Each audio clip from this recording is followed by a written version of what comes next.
सिद्ध शब्दों को जानते हैं। मैं हफ करूंगा और मैं पफ करूंगा और मैं तुम्हारा घर उड़ा दूंगा। हाँ, मैं यही कह रहा हूँ, लेकिन अब मेरा हफ पहले जैसा अद्भुत नहीं रहा। और जहाँ तक छोटे सुअरों या मुर्गियों का पीछा करने की बात है, तो मैं कुछ ही मिनटों के बाद पफ करना शुरू कर देता हूँ। पिछले हफ्ते मैंने एक दुबली पतली मुर्गी का पीछा किया और मैं उसे पकड़ भी नहीं पाया। खैर, वह इतनी दुबली पतली थी कि चिकन सूप भी बहुत बेस्वाद होता। लेकिन वह दुबली पतली बूढ़ी मुर्गी जोर से चिल्लाते हुए सीधे खेत की ओर भागी। हफ्फी पफी बूढ़ी वुल्फी मुझे पकड़ भी नहीं सकती। हालात इतने खराब हैं कि किसान भी मेरे लिए बेकन सैंडविच रखता है। Fitness program? कौन सा फिटनेस प्रोग्राम? मैंने जोर से कहा। शायद अब मुझे फूले हुए बूढ़े भेड़ियों के लिए फिटनेस ट्रेनर की तलाश शुरू कर देनी चाहिए।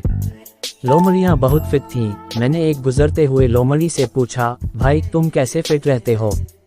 दौड़ना वुल्फी, इससे बेहतर कुछ नहीं है। और बहुत सारी मोटी मुर्गियाँ पकड़ना। उफ, शायद मुझे ऐसा नहीं कहना चाहिए था। और लोमड़ी भाग गई। मैंने अगली बार गिलहरियों को आजमाया। वे बहुत सक्रिय लग रही थीं। वुल्फी तेजी से चढ़ रही है और एक शाखा से दूसरी शाखा पर कूद रही है। और हम बहुत सारे मेवे खाते हैं। और गिलहरी एक पेड़ पर चढ़ गई और एक मेवा मेरी नाक पर फेंक दिया। आउच, इससे मुझे कोई फायदा नहीं मिल रहा था, इसलिए मैंने कुछ खरगोशों को आजमाया। गड्ढे खोदने से मदद मिलती है वोल्फिक, साथ ही ढेर सारी गाजर और सलाद। और खरगोश एक गड्ढे में गायब हो गए और मुझे मिट्टी से ढक दिया। एक हेजहॉग लुढ़क कर आया और मुझसे बोला, चारों ओर लुढ़कना और एक अच्छा आहार हफी, बहुत सारे कीड़े। तुम भी कीड़े पकड़ सकते हो, वे बहुत धीमे हैं। लेकिन इससे पहले कि मैं उसे मार पाता, वह लुढ़क गया और मेरे पंजे में एक चुभन आ गई। क्या मैं इतना ज्यादा हफ और पफ करता हूँ?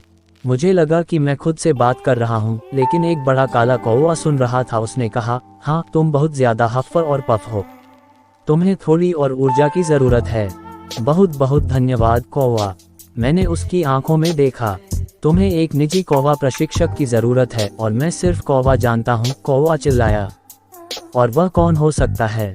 मैंने चारों ओर देखा। तुम कितने कौवा निजी कौवा प्रशिक्षकों को जानते हो? बेशक, मुझे। कौवा ने जवाब का इंतजार नहीं किया।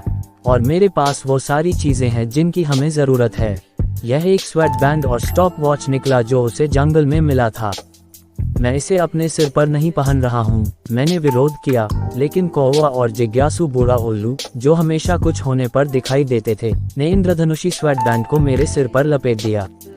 क्या तुम पढ़ सकते हो वुल्फी?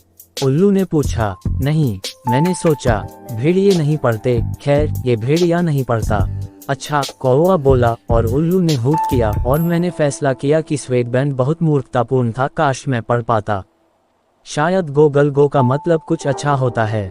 फिटनेस प्रोग्राम सरल है, इसका मतलब है दौड़ना और ज्यादा दौड़ना। कौवा स्टॉपवॉच पकड़कर चिल्लाया, भागो वुल्फी भागो, बहुत जोर से। और सभी दूसरे जानवर ये देखने के लिए आ गए कि क्या हो रहा है। मैं इससे तंग आ चुका हूँ। मैं घास में गिर गया। कम से कम स्वेट बैंड मेरी आंखों से पसीना नहीं आने दे रहा था। पुशअप, कौवा चिल्लाया। और मैं इतना खुश था कि दौड़ना बंद हो गया था कि मैं पुशअप करने में खुश था, कम से कम 1 मिनट के लिए। अन्य सभी जानवर बहुत उत्सुक थे और कुछ तो इसमें शामिल भी हो रहे थे। क्या आपने कभी हेजहॉग को पुशअप करते देखा है? साथ में रहने से पुशअप और दौड़ना थोड़ा बेहतर हो गया, जब तक कि कौवा ने हम सभी को रस्सियां फेंककर स्किपिंग शुरू नहीं कर दी। गुलाबी कपड़े पहने 3 छोटे सुअर सिंक में सभी बर्तन धोए। सुअरों ने कितने बर्तन तोड़े? 1, 2, 3, 4। मुझे नहीं लगा कि यह इससे भी बदतर हो सकता है, जब तक कि उल्लू नहीं आ गया। वह दौड़ने और पुशअप से कैसे बाहर निकल गया। उल्लू ने घोषणा की, फिटनेस डाइट, और जामुन और मशरूम का ढेर फैला दिया। गिलहरी जंगल में धावकों से खाना चुरा रही थी, नटखट ऊर्जा की छड़ें और मूसली। उल्लू ने कहा, क्योंकि वह पढ़ सकता है, या ऐसा वह कहता है। मैं ये देखने के लिए भागना चाहता था कि क्या किसान ने कोई बेकन सैंडविच छोड़ा है, लेकिन कौवा चिल्लाया, नहीं। कौवा एक सख्त कोच था और उसने इसे कई दिनों तक जारी रखा। और कई दिनों तक। लेकिन मैं मजबूत और स्वस्थ रहना चाहता था। मैं एक पूरे घर को उड़ाने में सक्षम होना चाहता था। लेकिन फिर एक दिन ऐसा आया कि कौवा नीचे झुका और बोला, वे घर बना रहे हैं। वे कौन हैं? मैंने एक और सूखी अखरोट की छड़ी को कुतर दिया। बेशक वे सुअर, उन्होंने सुना कि तुम फिर से फिट हो गए हो और उनके पीछे आ रहे हो। कौवे ने फिर से अपनी स्टॉप वॉच निकाली।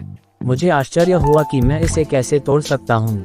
मैं किसी के पीछे नहीं आ रहा हूँ, मैंने आह भरी। मुझे अब उन सुअरों की भी परवाह नहीं है और मुझे निश्चित रूप से फिटनेस प्रशिक्षण की परवाह नहीं थी। लेकिन तुम एक फिट भेड़िया हो और अब तुम हफ और पफ करके उनके घरों को उड़ा सकते हो। गिलहरी ने चीखते हुए कहा। मुझे लगा कि यही विचार था, वुल्फी, क्या मैं वास्तव में फिट हूँ? मैंने बुदबुदाया। मुझे इतना आत्मविश्वास महसूस नहीं हुआ। बाकी सभी चिल्लाए, हाँ तुम हो। उल्लू ने भी पीछे से पंख फड़फड़ाया। नए सुअर घर तेजी से बन रहे हैं। वे सुअर वाकई डरे हुए होंगे। अब यह अच्छा लगा, उन सुअरों को डरना चाहिए। मैं उनके नए मूर्खतापूर्ण घरों को उड़ा दूंगा। ओह, मैं फिर से एक असली भेड़िया लग रहा था। लेकिन इससे पहले कि आप मूसली स्टिक कह पाते, खरगोश और गिलहरियां सुअर घर निर्माण की जांच करने के लिए भाग गए। अच्छा, मैंने पूछा जब वे सभी उत्साहित होकर वापस आए, हमेशा की तरह पुआल और टहनियां और ईंट के घर। वे छोटे सुअर कभी नहीं सीखते।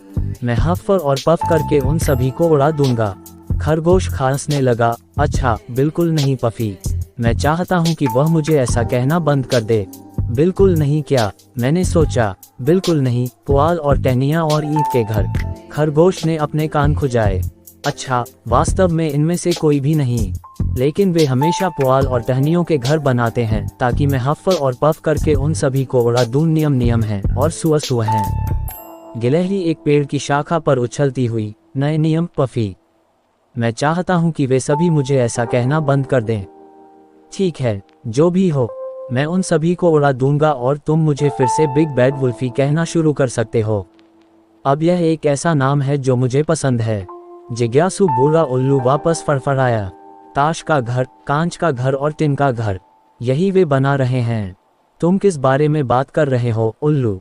ये बहुत मूर्खतापूर्ण हो रहा था। छोटे सुअरों के नए घर यही है। उल्लू ने अपने पंखदार पंख उचकाए। उन्होंने तुम्हें धोखा देने और अलग अलग घर बनाने का फैसला किया, यही है पफी। ये सब मेरे जैसे एक साधारण भेड़िए के लिए थोड़ा ज्यादा हो रहा था, लेकिन कौवा जल्दी से कूद पड़ा। तुम्हें थोड़ी ज्यादा पफिंग प्रैक्टिस की जरूरत है, बस इतना ही। कागज आसान होना चाहिए। चलो वुल्फी, चलो कुछ पफिंग प्रैक्टिस पेड़ ढूंढते हैं। कौवा ने इधर उधर देखा। जंगल में बहुत सारे पेड़ हैं। तो ये पफिंग प्रैक्टिस थी और जब मैंने पेड़ों से सभी पत्तियां उड़ा दी तो कौवा ने फैसला किया कि कागज के घर बिल्कुल भी समस्या नहीं होंगे। मैंने भौहें सिकुड़ी और बुदबुदाया, लगता है वह कांच और टिन के घर भूल रहा है। घर सब खड़े हो गए हैं। उल्लू ने झपट्टा मारते हुए कहा। खेत के सभी खुरचने वाले और चीखने वाले वुल्फी के आने का इंतजार कर रहे हैं। मैंने बहुत पहले ही तय कर लिया था कि यह सब बहुत बुरा विचार है, लेकिन मेरी छोटी फिटनेस टीम ने ताली बजाना और जयकार करना शुरू कर दिया। उन्हें दिखाओ कि तुम किस चीज से बने हो पफी, गिलहरी ने कहा। हम तुम्हारी मदद करेंगे वुल्फी। लेकिन इससे वास्तव में कोई मदद नहीं मिली, क्योंकि मैंने नीचे देखा। मेरे छोटे फिटनेस दोस्तों की तरफ। बड़ा दिन आ गया और उल्लू गलत नहीं था। सभी खेत के चीखने वाले वहां मौजूद थे। शायद सुअर टिकट बेच रहे थे। आगे की पंक्ति में चूजे, पीछे गायें। सभी को अच्छा नजारा दिखाई दे रहा था और सभी बेहतरीन स्थान ले लिए गए थे। हफ पफ वुल्फ जीत नहीं सकता। फूंक फूंक तुम टिन नहीं उड़ा सकते। लेकिन अब बहुत देर हो चुकी थी। सभी जानवर जयकार कर रहे थे और मेरे फैन क्लब का भी नाम ले रहे थे। लेकिन गिलहरी, खरगोश और कौवे वास्तव में मुर्गियों, सुअरों, बत्तखों और गायों को चिल्लाकर मात नहीं दे सकते, खासकर उन बड़ी गायों को नहीं।